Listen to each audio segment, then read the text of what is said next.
Good evening, everyone. This is the market update for buy sell short for Thursday, March 22nd. A lot has happened since I did a video a couple of days ago. When we looked at this video a couple of days ago, support had held on this triangle.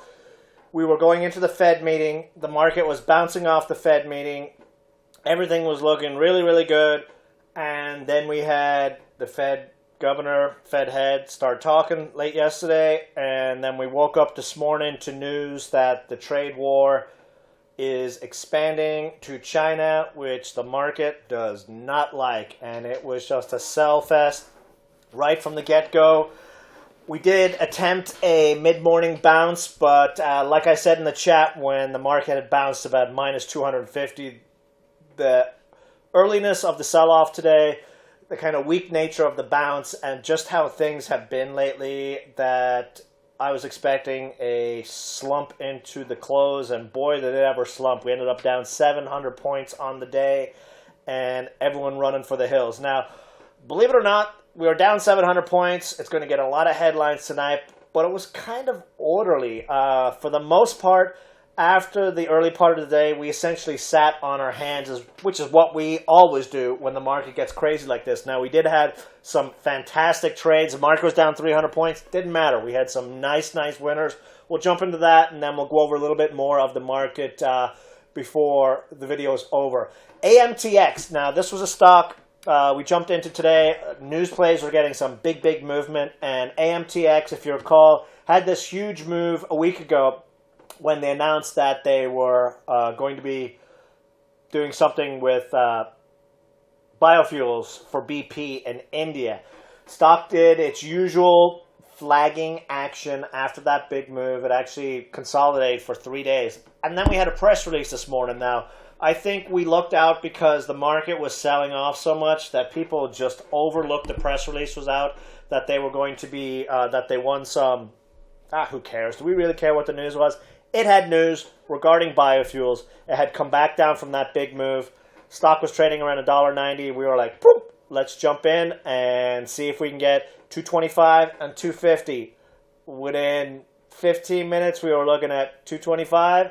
Then it got as high as 245 plus. It almost hit that 250 target. Actually, high today was 249. So, hey, how's that for two targets? 225 was my first target. 250 was the second. High of the day was 249.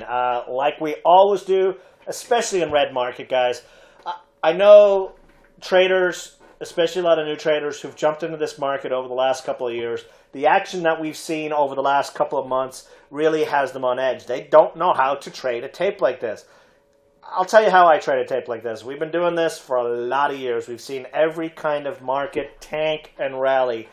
And when you've been through these kind of market calamities over and over again, you usually get an idea how to trade them. You take gains when they're given, you keep your stops really tight, and you always are high cash. This is not a market to be all invested in a stock. This is not a market to have all your eggs in the market. You should be sitting on cash. You should be keeping your stops tight.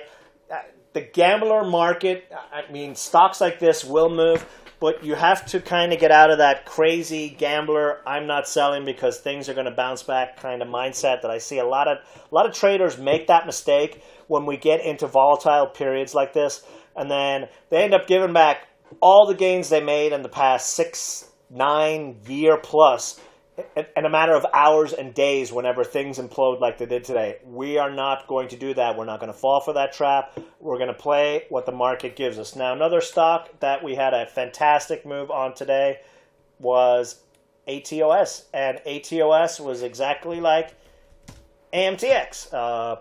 We had a press release that they're going to be getting into men's breast cancer research. Believe it or not, that is one of the biggest cancer risk for men that's starting to grow other than oral cancer. Breast cancer, a lot of indications on that. Again, this was another one that if the market was not gapping down and selling off, this would have probably gapped up nicely, and it gave us a fantastic entry at 54 cents. We ended up trading as high as, let's have a look here, as 63 cents on this one, which, you know, from 55 cents, that's, yeah, 10%, 15% move, which is nothing to shake a stick at in this market. This is the kind of hit and run market. Don't be greedy. Don't be trying to get the 80 cents here. I'm not saying it's not going to go there, but when you get a 10 or 15% gain, you take some off. You leave some, you let it ride, you have stops at your entry or slightly below. You're a win-win either way, even if the market sells off and keeps doing what it's doing. I wanted to look at, or throw up a couple of charts here, guys, as well. Right here, we have what's called the put-call ratio. These are the kind of charts we only look at when things get really, really crazy like they are right now. And the put-call ratio, essentially, simple. They take the number of puts and divide it by the number of calls, and they come up with a ratio on it. Anything over 1 means there is bearishness in the market and more puts. Anything under 1 means there is bullishness in the market, and everyone thinks the market's going to keep going up. Right now, we saw this big spike since yesterday. We got to about 115. The highest reading I've seen over the years was about a 165, 170, if memory serves me right. Typically, when we get up to that 130, 140 area, that's where you start to see things peter out. Those who wanted to sell have sold, and we can be looking forward to a potential bounce back in the market. So we've already spiked up to about 115. The way the sell-off happened into the close, down 700, they're going to be yapping about this on the news tonight.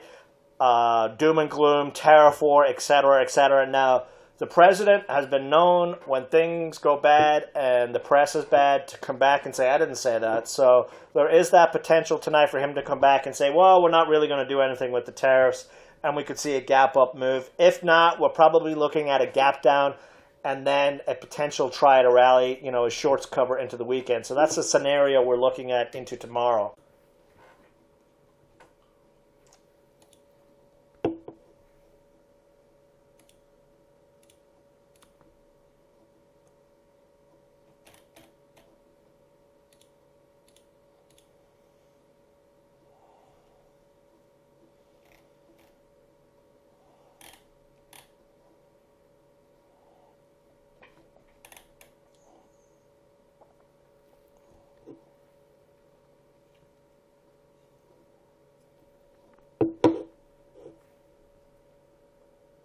Now, this here, sorry, I was pulling up the charts, is the 15-minute setup on the Dow, and you can see straight down here, if we do get that continuation move down in the morning and you're thinking about getting into some calls for a bounce, you see this green line here, the 20-day exponential, this would be the magnet target to be looking for. You can see each time we've dipped below it, that would be the bounce back. This is a pretty significant sell-off we've seen here over the last several hours, so the perfect scenario would be a nice gap down, flush out move in the morning, and then a solid bounce back after that. And as I said on the video a couple of days ago, that the magnet, the pull for the Dow right now is this 200-day moving average. Now, I could pull this up for the SPY and all the other indices. I just like using the Dow. I always have. 200-day moving average, I gave that 1,000-point downside move. Now we're only, 750, 500 points or so away from it. So it would be nice to see a nice gap down, like a candle like this tomorrow would be very good near term for us. If we blow through this and we don't see any sort of bounce tomorrow, there's going to be a lot of panic selling going into the weekend. So again, guys, in this kind of tape, don't be crazy. Don't be buying full positions. Take the small gains. Something is always moving no matter what the market's doing. As we showed today, we had a couple of nice little trades out there. Don't panic. This kind of stuff blows over, and sell-offs like this are fantastic for us as traders because they reset the charts on plays that we're going to get to do again and again and again. So that's all I got to say tonight. Hopefully you guys enjoyed this video. Have a great evening, and see you all in the chat room tomorrow. Bye.